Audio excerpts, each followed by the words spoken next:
Good morning, everyone. Can you guys hear me okay? Everyone hear me okay? You all should have received the press release this morning with some accompanying documents. I first want to start off by saying that just a few weeks ago, we saw Charlie Kirk assassinated in cold blood. Last year, President Trump had 2 attempts on his life, 2 assassination attempts. We saw Steve Scalise a couple of years ago shot up 4 or 5 times. I am not going to be the next person shot and killed in cold blood.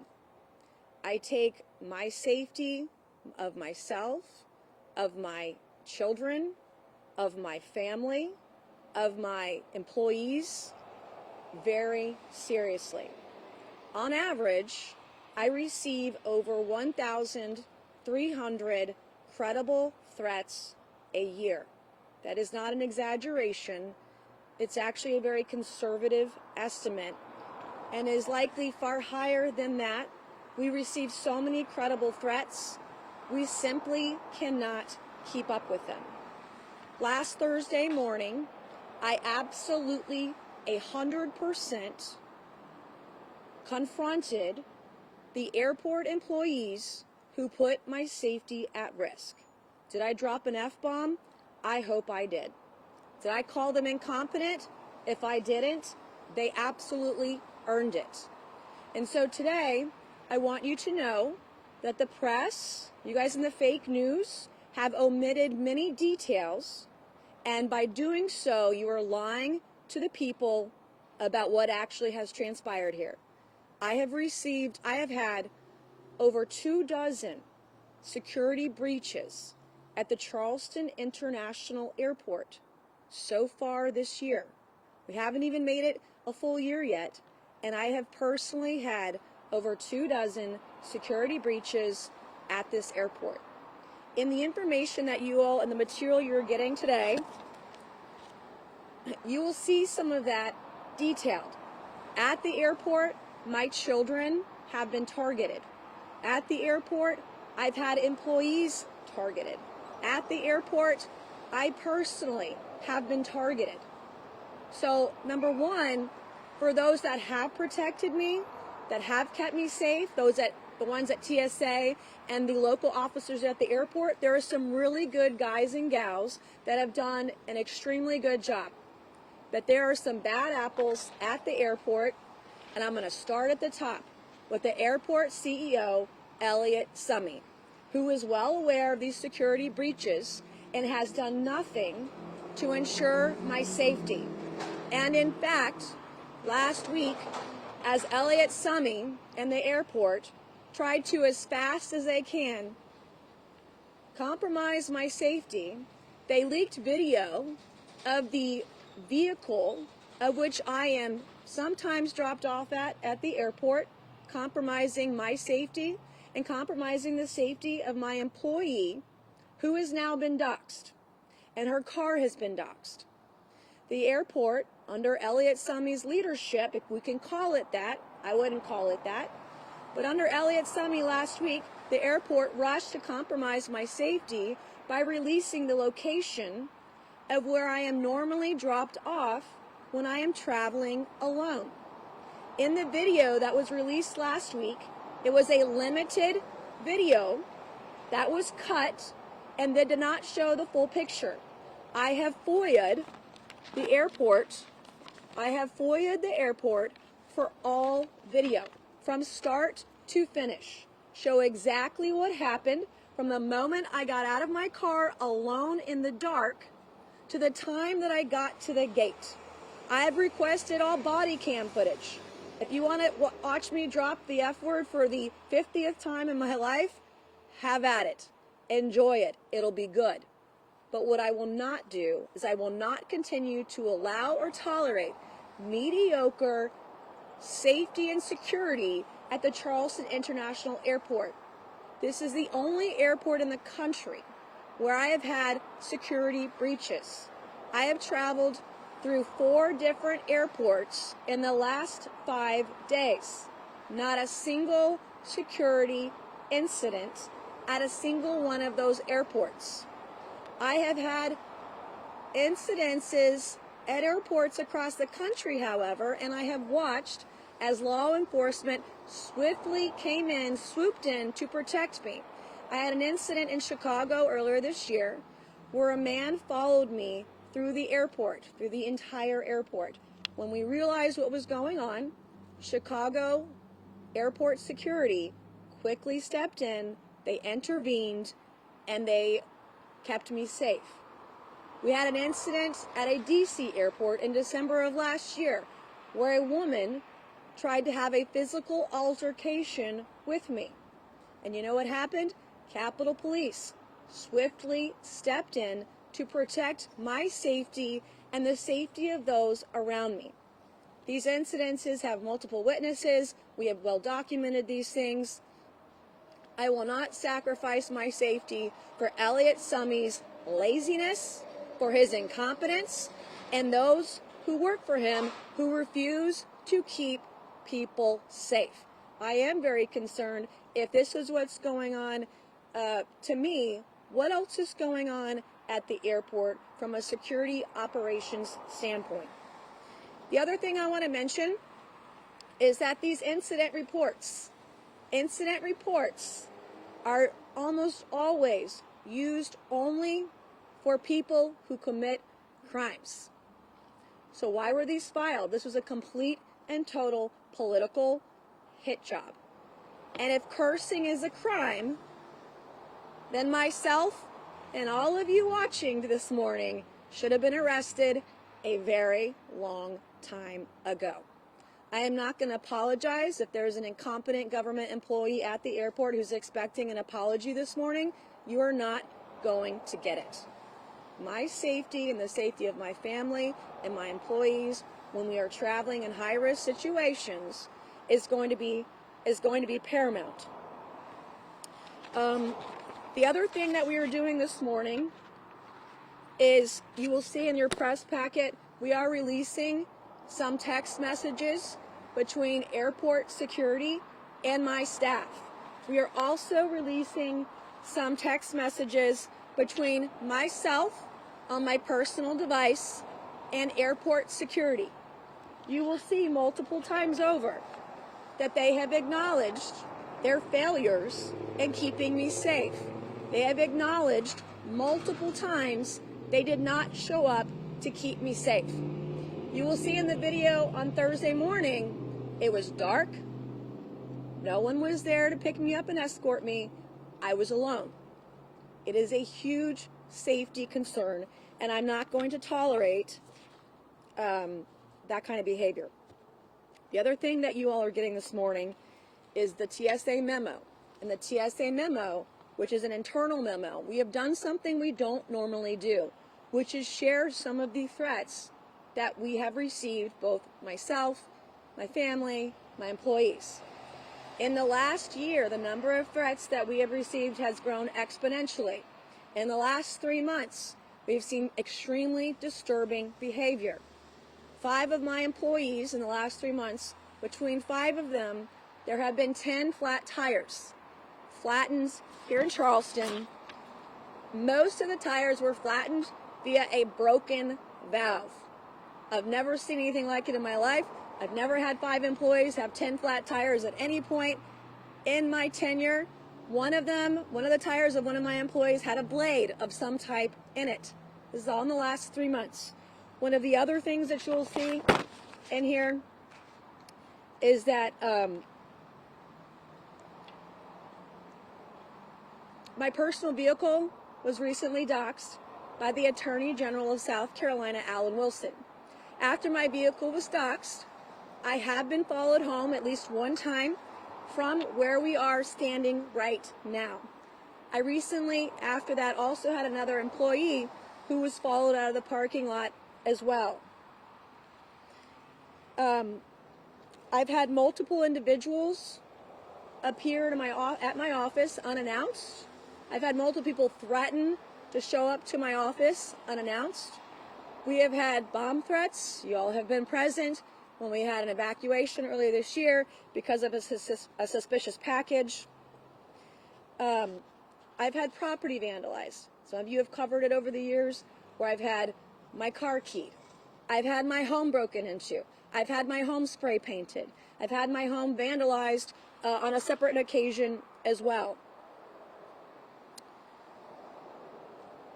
I was physically assaulted at the Capitol in December of last year. There are multiple videos that we have put out and released that show people explaining how they want to murder me in quite vivid, bloody detail. I have released audio messages over the years of some of the threats that I have received. We have brought these concerns to the attention of the airport multiple times. We brought these concerns to TSA multiple times, and I am grateful to the leadership at the TSA who has worked with us to ensure that we improve the safety concerns that we have while I'm traveling. So I'm requesting immediate action today from the Charleston International Airport and TSA. I want an immediate review of security protocols at Charleston International Airport for members of Congress, their authorized staff and employees, and their children. I want formal coordination between TSA, the Capitol Police, and DHS to ensure that travel procedures reflect the elevated level of security risks and threats that I receive. I want a designation of a single point of contact within TSA for ongoing security coordination with our office. I want a personnel review of any federal employee who has participated in compromising my safety.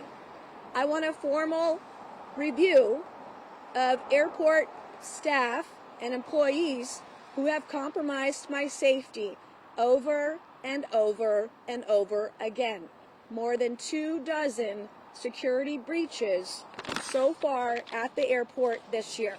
And lastly, regardless of the threats that I receive, regardless of safety concerns and protocols, I have always operated at 1,000%, despite the harassment, despite the death threats. If I wrote an incident report for every time someone cursed at me to give me feedback, we would run out of paper.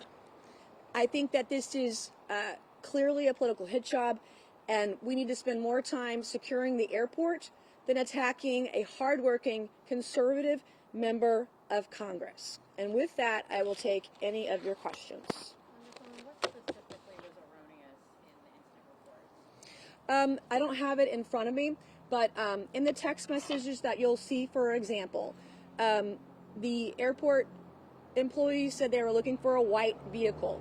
That is wrong. You'll see in the text messages that we very specifically said we would be in a gray vehicle, and we were very specific on our arrival, what time we would be arriving. So the arrival time that they claimed was incorrect. The vehicle they said they were looking for was incorrect.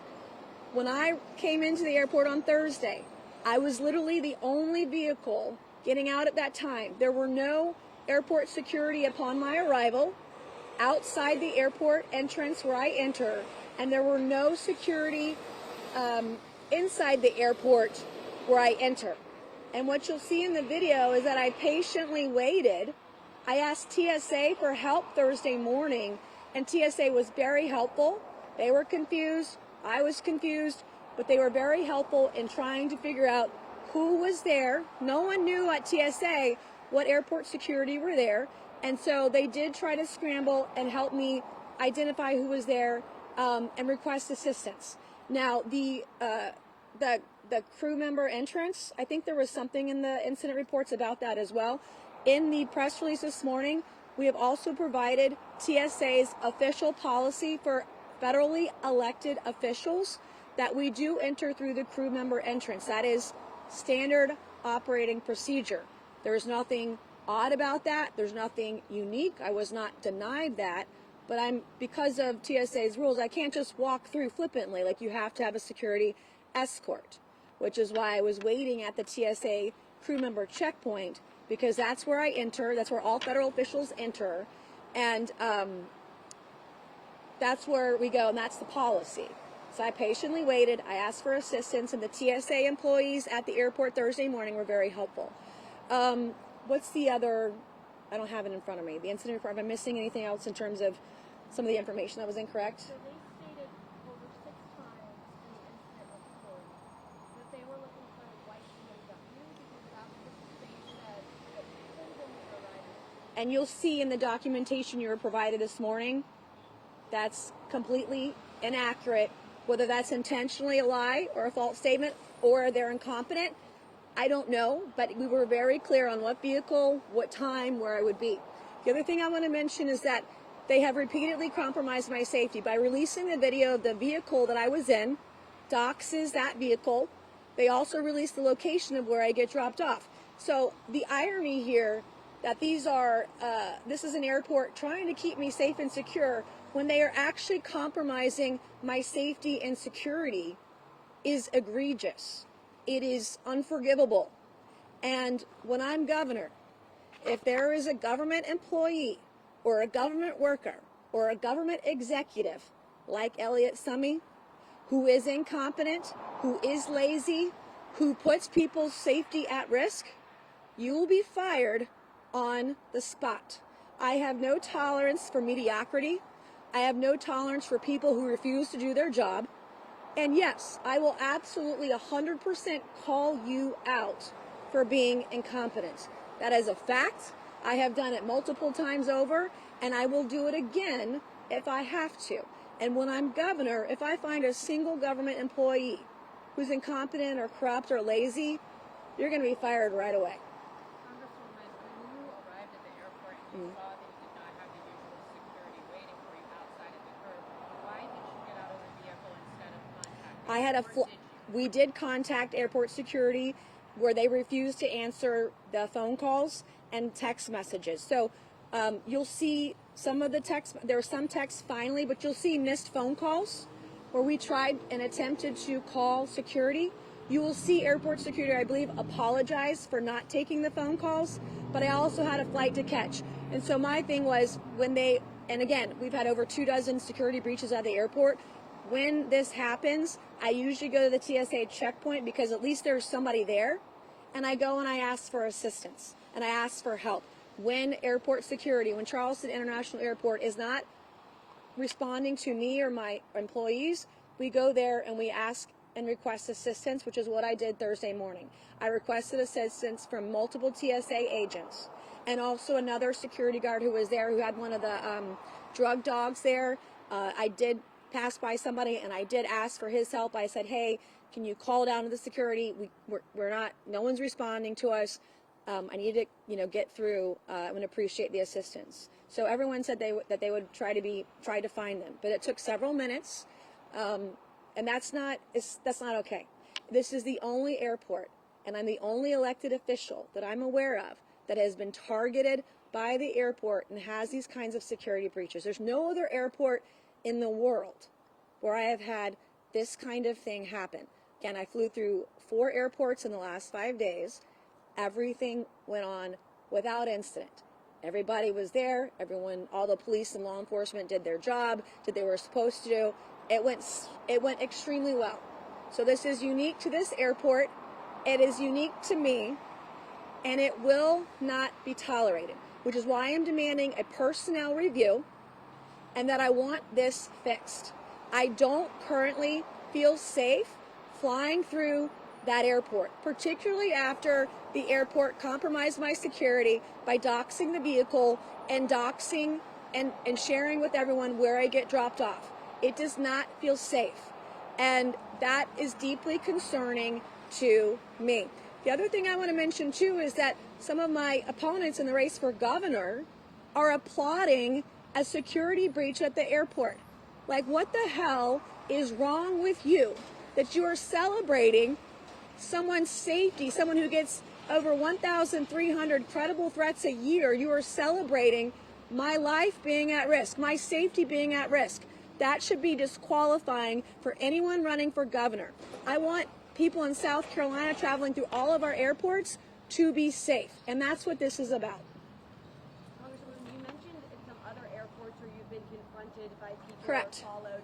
Can you go into some specific detail about incidents that have happened at the Charleston airport? Say there have been multiple security breaches, things like that. Yes. So most of the security breaches at the Charleston International Airport are when the airport security does not show up, either at the drop-off point or at the gate when I'm returning. So you'll see that again in some of the text messages. You'll see some messages. The last time I flew through Charleston previous to this flight on Thursday, the last time I flew in, there was no security at the gate. This has happened over and over again.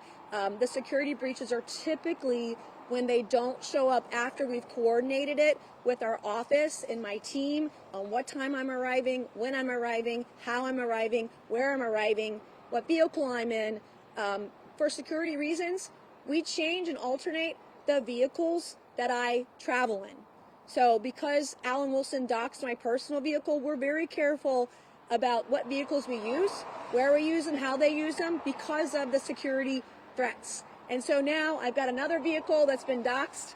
I mean, I can't go buy cars for everybody. I mean, it's ridiculous. And it's not happening to anybody else. It's just me.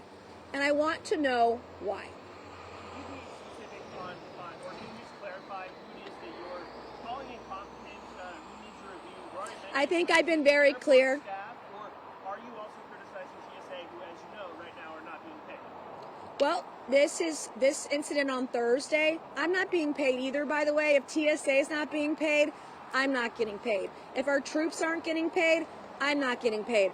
I did not get a paycheck this morning because I said no. If federal government employees aren't being paid, I am not going to be paid. TSA on Thursday was actually very helpful. I have had issues with TSA in the past. I've had issues with TSA and my children, separating my children from me, going through the security process at that airport. Again, no other airport has separated me from my children when going through the security process, only here at the Charleston airport. Now, TSA in DC has rectified that.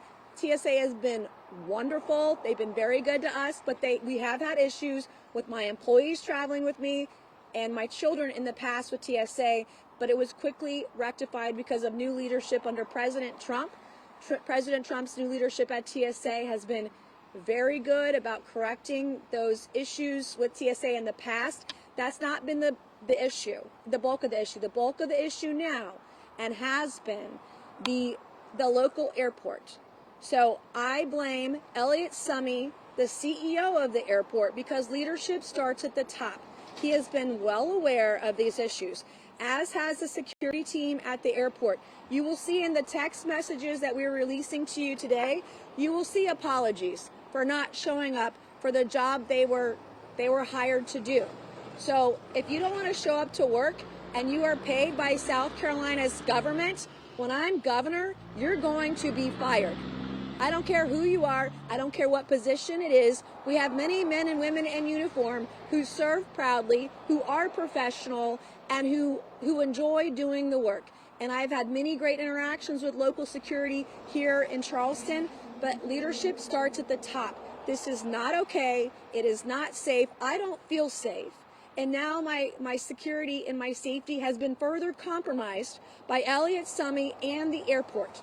They have doxed where I get dropped off. They have doxed vehicles, the vehicle that I was in on Thursday, and they have severely and significantly compromised my safety, and I'm not going to tolerate it. So you don't think this shutdown has anything to do with the, I guess, miscommunication on their end at all, or the lack of... No, this was strictly the local airport, and it has been for some time. Again, if I've had an issue with TSA in the past, TSA has very quickly rectified it and made it and corrected and made it better. Like, they have been wonderful.